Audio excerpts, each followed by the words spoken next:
कभी कभी ना लगता है जैसे हम अपने ही दिमाग की चार दीवारी में कैद हो गए हैं। कोई ताला नहीं, कोई जंजीर नहीं, फिर भी निकल नहीं पाते।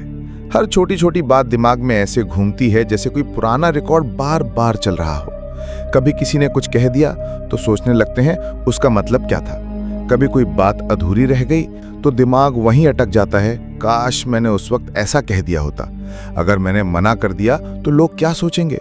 अगर मैंने हाँ कह दिया तो बाद में पछताना पड़ेगा क्या? ऐसा लगता है जैसे हम कोई पल पूरी तरह जी ही नहीं पाते, क्योंकि हर पल अगला पल खा जाता है। क्या होगा आगे, यही सवाल अंदर ही अंदर गूंजता रहता है। रात को बिस्तर पर लेटते हैं तो लगता है अब तो चैन मिलेगा, लेकिन नहीं। आंखें बंद करते ही दिमाग जैसे और तेज हो जाता है। हर सोच, हर डर, हर चिंता सब एक साथ हमला कर देते हैं। दिल जैसे भारी हो जाता है, जैसे कोई पत्थर रख दिया हो छाती पर, और वो पत्थर किसी और ने नहीं, हमने ही रखा हो। हर बार जब बिना वजह सोचते हैं, हर बार जब किसी बात को पकड़कर बैठ जाते हैं। और सबसे अजीब बात यह होती है कि हम जानते हैं कि ये सोच हमें थका रही है, फिर भी हम उसे रोक नहीं पाते। कभी आपको भी ऐसा लगा है कि आप थक चुके हो? शरीर नहीं, दिमाग थक गया है। हर वक्त कुछ ना कुछ सोचते रहने से, हर पल कुछ खोने के डर से, हर फैसले से पहले हजार सवाल करने की इस आदत से। और सबसे ज्यादा तकलीफ तब होती है जब कोई पास आकर कहता है, अरे इतना मत सोचो, छोड़ो भी यार। काश इतना आसान होता ना। काश सोच को एक स्विच की तरह बंद कर पाते। काश दिमाग को कह पाते, बस अब चुप। लेकिन नहीं होता ना ऐसा। और इसीलिए ये कहानी जो मैं आपको सुनाने जा रहा हूं, वो सिर्फ एक कहानी नहीं है। ये उस जाल से निकलने का रास्ता है जिसमें हम खुद उलझ चुके हैं। ये उन बेड़ियों को तोड़ने का तरीका है जो नजर नहीं आती, लेकिन हर रोज हमें जकड़ती जाती है। ये उस आजादी की ओर एक छोटा सा कदम है जहां हम अपने सोच के मालिक बन सकें, ना कि गुलाम। इसलिए वीडियो को अंत तक जरूर देखना, क्योंकि हो सकता है ये कहानी तुम्हारे भीतर कुछ ऐसा जगा दे जो बरसों से सोया पड़ा है। और हाँ, अगर तुम पहली बार इस चैनल पर आए हो ना, तो दिल से कहता हूं सब्सक्राइब जरूर कर लेना, क्योंकि यहां सिर्फ कहानियां नहीं मिलती, यहां मिलता है वो ज्ञान जो दिल को छू जाता है। एक समय की बात है, एक छोटे से गांव में एक युवक रहता था। नाम था अर्जुन। अर्जुन बाहर से देखकर कोई भी कहेगा, अरे ये तो बिल्कुल ठीक ठाक लड़का है। साफ सुथरे कपड़े पहनता था, दूसरों से तमीज से बात करता था, रास्ते में किसी को नमस्ते करना ना भूलता था, और किसी भीड़ में भी उसे देखकर ये नहीं लगता था कि ये लड़का अंदर से टूटा हुआ है। लेकिन असलियत ये थी कि अर्जुन के चेहरे की मुस्कान उसके दिल की बेचैनी को छुपाने का एक तरीका बन चुकी थी, क्योंकि वो अंदर ही अंदर एक ऐसी जंग लड़ रहा था जो किसी को दिखाई नहीं देती थी। वो जंग थी खुद अपने दिमाग से। हर छोटी बात पर वो घंटों सोचता था। कोई कुछ कह दे तो बार बार उसी बात को मन ही मन दोहराता रहता। कभी बचपन की कोई गलती याद आ जाती तो खुद को कोसने लगता, काश मैंने ऐसा न किया होता। कल क्या बोला था, किस लहजे में बोला था, सामने वाला क्या सोच रहा होगा, ये सब उसके दिमाग में गूंजता रहता। हर बात पर सोच, और वो भी इतना गहराई से कि जैसे उसके जीवन का हर फैसला उसी सोच से जुड़ा हो। वो सोचना नहीं चाहता था, लेकिन सोच से भाग भी नहीं सकता था। दिमाग जैसे एक थका हुआ घोड़ा बन गया था जो फिर भी दौड़ रहा था, बिना रुके, बिना थमे। कभी किसी के एक शब्द पर, तो कभी किसी अधूरे काम पर, कभी अपने भविष्य की चिंता में, तो कभी अतीत की कोई चुभन उसे रात भर जागने पर मजबूर कर देती। दिन भर वो दूसरों की तरह चलता फिरता जरूर था, लेकिन रात को जब अकेले कमरे में बैठता तो उसकी आंखें छत की तरफ टिक जाती। नींद, वो तो जैसे उससे रूठ ही गई थी। नींद आंखों से कोसों दूर होती। कभी तकिए पर करवट बदलता, कभी चुपचाप मोबाइल स्क्रीन देखता, लेकिन अंदर से कुछ भी शांत नहीं था। उसके चेहरे पर हर वक्त एक थकान बनी रहती थी। आंखों के नीचे गहरे काले घेरे पड़ गए थे, जिसे हर अधूरी नींद की एक रेखा हो। चेहरा भावहीन हो गया था, न ज्यादा हंसी, न कोई जोश। और दिल, वो तो जैसे हर वक्त भारी रहता था।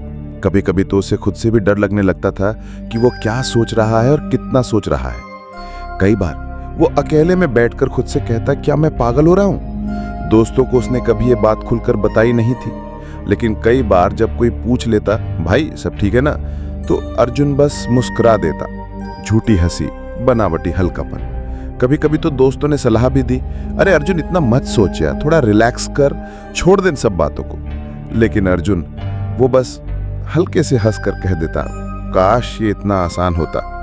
उसके अंदर एक गहराई से निकला दर्द था इस जवाब में, क्योंकि सिर्फ वही जानता था कि ज्यादा सोचना कोई आदत नहीं थी उसके लिए, वो तो जैसे उसके जीवन का हिस्सा बन गया था। एक दिन गांव की गलियों में एक अजीब सी सरगर्मी फैल गई थी। लोग धीरे धीरे फुसफुसा रहे थे, सुना तुमने, पास के पहाड़ों में कोई बाबा आए हैं, बड़े पहुंचे हुए हैं, कहते हैं जो उनके पास गया उसका जीवन ही बदल गया। हर कोई अपने अपने काम में लगा था, लेकिन बात सबकी जुबान पर थी। कोई कह रहा था, अरे मैं तो परसों ही जाऊंगा।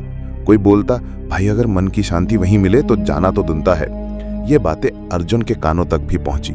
वो अकेला अपने खपरेल वाले घर के बाहर चौखट पर बैठा था, आंखें कहीं दूर शून्य में टिकी हुई थी, लेकिन मन में हलचल थी।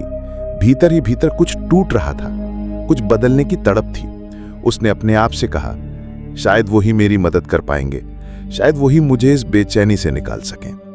वो रात शायद उसकी जिंदगी की सबसे लंबी रात थी।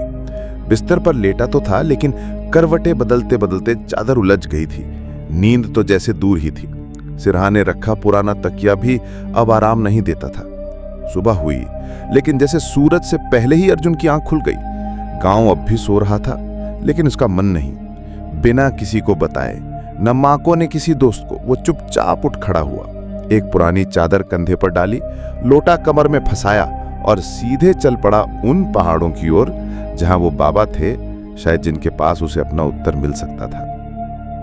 रास्ता आसान नहीं था, कच्ची पगडंडियां थीं। कहीं कहीं तो रास्ता ऐसा लगता है जैसे अभी पांव फिसलेगा और नीचे गिर जाएगा। चारों ओर झाड़ियां थीं, कुछ जगहों पर कांटे, कुछ छोटे नाले पार करने पड़े।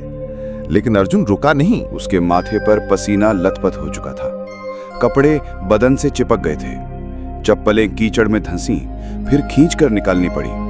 हर 10 कदम पर थकान कहती, बस अब लौट चल, लेकिन दिल कहता, नहीं बस थोड़ा और, शायद अब पास ही हूं।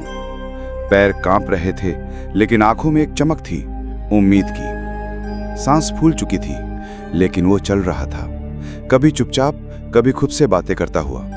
अगर वो बाबा सच में ऐसे हैं जैसे लोग कह रहे हैं, तो शायद आज मुझे मेरी शांति मिल ही जाए। आखिरकार कई घंटों की चढ़ाई और थकावट के बाद वो उस जगह पहुंचा जहां दूर से ही एक पुराना पीपल का पेड़ दिखाई दे रहा था। उस पेड़ के नीचे एक साधु बैठे थे, सीधे, स्थिर, बिल्कुल शांत। उनका चेहरा ऐसा था मानो किसी ने जीवन की सारी हलचलें वहां आके रोक दी हों। न कोई तनाव, न कोई शिकन, न कोई बेचैनी, बस एक सन्नाटा, एक गहराई, जैसे झील हो जो न हिलती है न डोलती है, बस ठहरी हुई, शांत। अर्जुन एक पल के लिए वहीं ठिठक गया। उसका दिल जोर जोर से धड़क रहा था। न जाने डर था, श्रद्धा थी या उम्मीद का कोई अजीब सा एहसास। लेकिन वो अपनी थकी हुई टांगों से धीरे धीरे आगे बढ़ा। उसका चेहरा पसीने से भीगा था, हथेलियां कांप रही थीं, लेकिन अंदर कहीं एक सुकून सा था। मैं पहुंच गया। अर्जुन ने धीमे कदमों से बाबा के पास आके झुककर गहरा प्रणाम किया। उसकी आंखें थकी हुई थीं, जैसे कई रातों से ठीक से सोया ना हो। माथे पर चिंता की लकीरें इतनी गहरी थीं मानो वक्त ने उन्हें छीनी से तराशा हो। कांपती आवाज में उसने कहा, बाबा मेरा मन बहुत बेचैन रहता है, हर समय कुछ न कुछ चलता ही रहता है। मैं हर छोटी बड़ी बात पर इतना ज्यादा सोचता हूं कि अब थक गया हूं। कभी अपने भविष्य को लेकर, कभी बीते हुए कल की गलतियों को लेकर, कभी दूसरों की बातों को लेकर। मन जैसे कभी शांत होता ही नहीं। कृपा करिए बाबा, कुछ उपाय बताइए। कुछ पल के लिए बाबा चुप रहे। उनकी आंखें अर्जुन की आंखों में जैसे उतर गईं। वहां उन्होंने देखा एक टूटता हुआ इंसान, एक ऐसा इंसान जो हंसता भी है लेकिन भीतर ही भीतर डूबता जा रहा है, जो दिन भर लोगों के बीच रहता है लेकिन रात होते ही खुद की सोच के जाल में उलझ जाता है। बाबा ने बहुत शांत स्वर में मुस्कुराते हुए पूछा, बेटा एक बात बताओ, अगर तुम्हारे हाथ में एक बोरी हो और तुम हर रोज उसमें एक एक पत्थर डालते रहो, कभी बीते कल की कोई बात याद आई, एक पत्थर डाल दिया, फिर किसी की कही हुई बात चुभ गई, एक और पत्थर, फिर कोई डर सताने लगा, फिर एक पत्थर, तो कुछ ही दिनों में क्या होगा? अर्जुन ने बिना एक पल रुके जवाब दिया, बोरी बहुत भारी हो जाएगी बाबा, और फिर मैं उसे उठा नहीं पाऊंगा। बाबा ने सिर हिलाया, जैसे किसी गहरे सच पर मोहर लगाई हो। धीरे से बोले, बस बेटा, ठीक वही हाल तुम्हारे दिमाग का है। हर बार जब तुम किसी बात पर बिना जरूरत के सोचते हो तो एक अदृश्य पत्थर अपने मन में डाल देते हो। वो पत्थर दिखते नहीं हैं, लेकिन महसूस होते हैं। हर फालतू चिंता, हर कल्पना, हर डर एक एक पत्थर है। दिन में 10 बार सोचो, 10 पत्थर। रात में करवटें बदलो और 20 पत्थर। धीरे धीरे वो बोरी इतनी भारी हो जाती है कि तुम्हारी आत्मा झुक जाती है, तुम्हारी मुस्कान गायब हो जाती है और तुम कहते हो, मेरा मन बहुत भारी है। लेकिन बेटा, वो बोरी किसी और ने नहीं भरी, वो तुमने खुद भरी है। और सबसे बड़ी बात कि तुम्हारे पास ये अधिकार है कि तुम उसे खाली भी कर सको। समाधान क्या है बाबा? अर्जुन ने कांपती हुई आवाज में पूछा। उसके होंठ सूख चुके थे, गला जैसे भर आया था, आंखें लाल थी, पर उसमें सिर्फ थकान नहीं थी, वो दर्द था जो सिर्फ वही समझ सकता था जिसने अपने ही विचारों के बोझ तले सांसें घुटती देखी हों। बाबा चुप रहे कुछ पल। उनकी आंखें अर्जुन के चेहरे पर टिकी थी, एक शांत झील जैसी निगाहें जिनमें न कोई जल्दी थी न कोई हड़बड़ी। धीरे से मुस्कुराए और बोले, बेटा, जब भी कोई विचार तुम्हारे मन में आए, सबसे पहले अपने आप से एक सवाल पूछो, क्या ये विचार जरूरी है? बस सिर्फ इतना सा सवाल। अर्जुन थोड़ी देर तक बाबा की आंखों में देखता रहा, जैसे पहली बार किसी ने उसकी भाषा में उससे बात की हो, जैसे किसी ने उसके मन के अंदर चल रही उस लड़ाई को बिना कहे सुन लिया हो। बाबा फिर बोले, हर सोच को पकड़ने की जरूरत नहीं होती बेटा। हर विचार को अपने अंदर जगह देना ये ठीक वैसा ही है जैसे कोई अपने ही घर में हर आने जाने वाले को बिना पूछे रहने दे। अब सोचो, अगर कोई अनजान आदमी आए, दरवाजा खटखटाए और बोले कि मैं यहीं रुकूंगा, तो क्या तुम उसे अंदर आने दोगे? नहीं ना। बाबा की आवाज धीमी थी, लेकिन उसमें कैसी गहराई थी जो अर्जुन के दिल को छू रही थी। तो फिर हर विचार को भी अपने मन में क्यों जगह देते हो? बाबा बोले, जब कोई विचार आए तो उसे देखो, पर पकड़ मत। उससे पहले ये पूछो, क्या ये जरूरी है? बस सिर्फ इतना सा सवाल। अर्जुन थोड़ी देर तक बाबा की आंखों में देखता रहा, जैसे पहली बार किसी ने उसकी भाषा में उससे बात की हो, जैसे किसी ने उसके मन के अंदर चल रही उस लड़ाई को बिना कहे सुन लिया हो। बाबा फिर बोले, हर सोच को पकड़ने की जरूरत नहीं होती बेटा।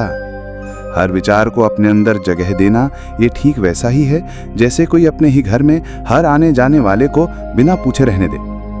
अब सोचो, अगर कोई अनजान आदमी आए, दरवाजा खटखटाए और बोले कि मैं यहीं रुकूंगा, तो क्या तुम उसे अंदर आने दोगे? नहीं ना। बाबा की आवाज धीमी थी, लेकिन उसमें एक ऐसी गहराई थी जो अर्जुन के दिल को छू रही थी। तो फिर हर विचार को भी अपने मन में क्यों जगह देते हो? बाबा बोले, जब कोई विचार आए तो उसे देखो, पर पकड़ मत। उससे पहले ये पूछो, क्या ये जरूरी है? अगर जवाब नहीं है तो उसे बस ऐसे जाने दो, जैसे तुम रास्ते पर चलते वक्त किसी गिरे हुए कागज को देख तो लेते हो, लेकिन उसे उठाकर जेब में नहीं डालते। तुम जानते हो ना कि वो कचरा है, तो मन के कचरे को भी पहचानो। अर्जुन, हर बात को अपने मन में रखने की जरूरत नहीं होती। अर्जुन के चेहरे पर कुछ पल को गहराई से सोचने वाला भाव आया।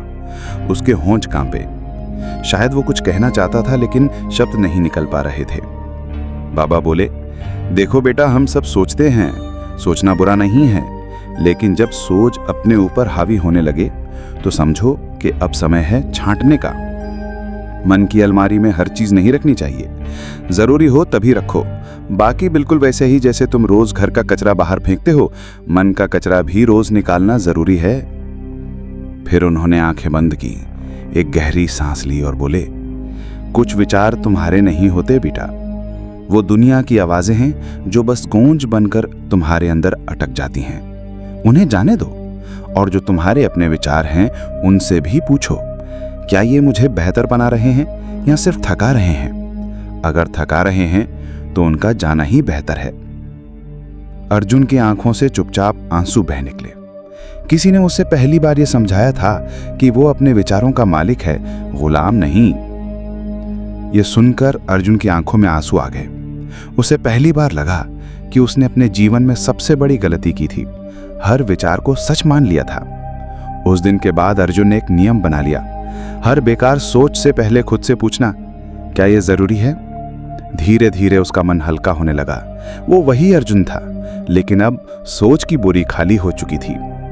दोस्तों, ज्यादा सोचने की आदत कोई बीमारी नहीं है, लेकिन अगर इसे समय रहते न संभाला जाए तो ये आपको अंदर से खोखला कर देती है। सोचो जरूर, लेकिन उतना ही जितना जरूरी हो। बाकी विचारों को हवा में उड़ जाने दो। जैसे पत्ते गिरते हैं वैसे ही उन्हें गिरने दो। अगर ये कहानी आपको दिल से महसूस हुई हो तो इसे किसी ऐसे इंसान तक जरूर पहुंचाओ जो आज भी सोच की कैद में जी रहा है। वीडियो को लाइक जरूर करना, कमेंट करके बताना कि आपको सबसे ज्यादा कौन सी बात असर कर गई, और चैनल को सब्सक्राइब कर लेना। धन्यवाद।